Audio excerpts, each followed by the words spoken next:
Right, here we are again. Christmas 2009. I'm going to call this, going forward, I'm going to call this the King's Speech. The annual King's Speech. So, welcome, one and all. And here we are again, it's Christmas time. Now, for those of you that are new to my Christmas discourse, I need to outline the purpose behind this carefully produced future entry to the Cannes Film Festival. It's to provide annual enlightenment to the disparate members of the Firth family. Each year, it's a clear choice. Switch on the Queen's Speech, and when you're tired of listening to the old bag, either tell her to be quiet while the Queen is talking, or switch off the TV and watch me instead. Now, I've got to explain that pause after the humorous comment. I have to pause after each humorous comment because Paul's brain needs time to react and initiate the appropriate guttural response, known to other people as laughter. And I've got an image of what that's like. Here we go, there we go. There's our Paul laughing. Well, it's not our Paul laughing, but anyway, here's the timing. Joke, response. That's the normal one. With our Paul, it's joke, response.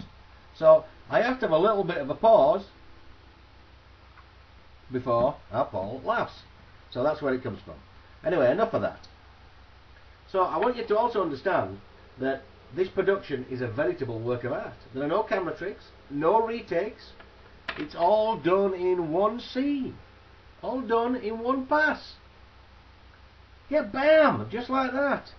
Unbelievable, unbelievable. People are blown away. Yep, it's true, it's true, it's a wow.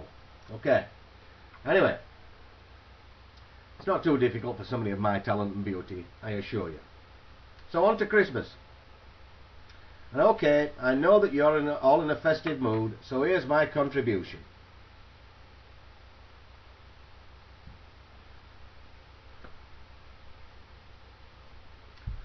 Ho, ho, ho. It's enough of that. Okay. I'll be jumping down. If I do any more of that, I'll be bloody jumping down chimneys next. In fact, I need to get my chimney fixed. I've got birds living in it in the summer. Anyway, you'll notice that I've had my annual haircut today.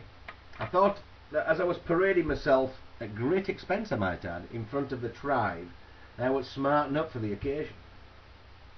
So I went to the hairdresser and sat in the chair. And she asked me what I wanted done. So I said, well, what are my options? And she just gave me a pitying smile. So here it is, option 1, 2, 3, 4, and so on. Anyway, I can't be long this year because I'm going to a party tonight. So here goes. Pay attention.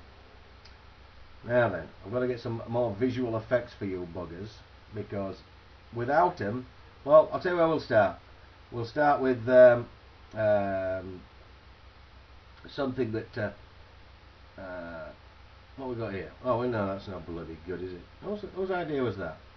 Oh, there we go. That's Christmassy, isn't it? Christmassy, but I can find something better than that. Let's find. Here's one for the kids.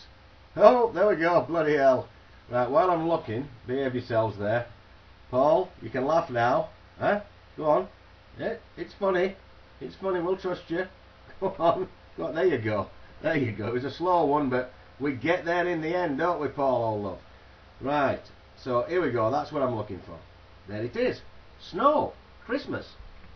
So I did have a better one than that, but I can't remember the bloody hell it is. Maybe it's because I want to talk about no, I don't want to talk about bubbles. There it is. Presents. Okay, that's what I'm going to talk about now. So here is a roundup, a descriptive roundup of the gifts distributed at great expense to the tribe. So we will, of course, start with Matthew and Robert. Now, I had some guidance from your mother, and I was basically for everybody. It's been a cop out this year. It's been Tinternet or Note. So, gift cards. Got your gift cards from the House of Fraser. Now, apparently, according to your mother at least, there is a much larger selection of designer crap at the House of Fraser. Matthew was with me for a couple of months, and we'll talk more about that later. So I realised that the modest amount provided on these cards will buy no more than 2 or 3 shirt buttons tops. I've no further comment, except to bemoan the day that Woolies discontinued selling plastic sandals.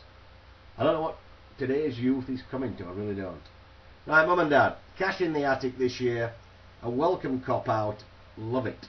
Spend it, enjoy it. Barbara and Jenny, a matching pair of smelly some other bullshit or other. Job lot, cheap at half the price.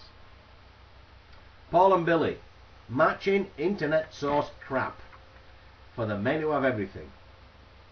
And I think one of them was wrapped and the other wasn't, and that wasn't intentional. I think it was our Paul's that wasn't wrapped, but knowing our Paul, he'd get it, he wouldn't know what it was anyway, so it doesn't matter whether you wrap it. But it was just I clicked the wrong button, wrong time. Right, Claire and Lachlan, cop out voucher. Now, I was intent upon trawling the internet for hours and hours to find some senseless gift for £2, 3 and 6, plus £4 bloody postage, of course, to New Zealand. But I was deterred by Claire's admission that the plot of land on the moon that I so carefully picked out for Lachlan last year remains unclaimed and worse still, unexplored. There's just no class in the New Zealand people, you know. So I determined that there was no shame in sending the £2, 3 and 6 through the New Zealand post office this year. It's actually pretty amazing. I bought the voucher last Friday and I got a bloody receipt in the post for it on Tuesday from New Zealand. Fastest bloody mail delivery I've ever seen. And I'll bet the voucher is still in the post in Kiwi. Go figure. Love it. Right, Ella and Lucy, cop out, voucher each. Same as your Uncle Paul actually, but I want you to know something, and this is very important. Right? Don't you think for a minute that your Uncle Paul's present's any nicer than mine. Mine's a nicer colour than his. Yeah? Much nicer colour than his bloody voucher. So whenever you spend them, if you spend them together, put mine on top, because it's more important. Right. Simon, Ben and Tom, a big 0 this year, I'm afraid. Blame my mentally challenged brother, your father. I asked what you wanted for Christmas, and he demanded that it was time to cease and desist regarding purchase of presents for aging nephews. I was ready to send you the usual expensive gift, but it was nipped in the bud by Big Bro. What can I tell you? William and Rebecca, by agreement, your mother bought yours on my behalf. And I'm sure that the presents are bloody perfect, whatever they are.